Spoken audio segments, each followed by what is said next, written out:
हुए हैं अक्सर, वो उसे लकीरें दिखती हैं काली काली, वो नहीं जानती कि ये क्या लिखा है। इसलिए इसका हेडिंग है चंपा काले अक्षर नहीं चिन्हती।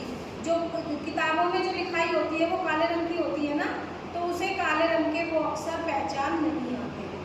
तो उसमें क्या है, चंपा काले अक्षर नहीं चिन्हती, मैं जब पढ़ने लगता हूँ वह आ जाती है।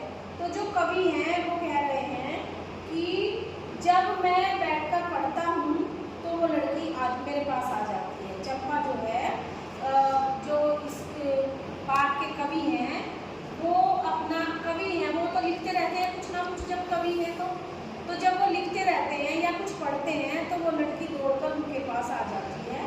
छोटी सी लड़की है, 13-14 साल की, तो खड़ी खड़ी चुपचाप सुना करती है। जब कवि कहते हैं कि जब मैं पढ़ता हूँ तो वो चुपचाप सुनती रहती है, उसकी समझ में कुछ नहीं आता। उसे बड़ा अचरज होता है, अचरज माने आश्चर्य, वो बड़े आश्चर्य से देखती रहती है इन काले चिन्हों से कैसे ये सब स्वर निकला करते हैं।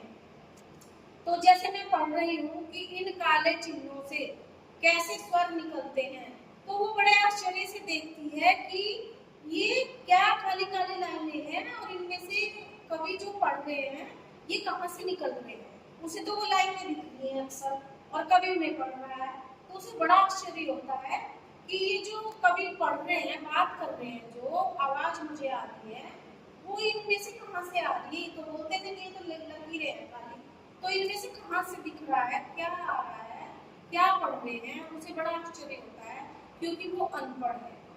चंपा सुंदर की लड़की है, सुंदर ग्वाला है, गाय भैंसे रखता है। तो जो चंपा है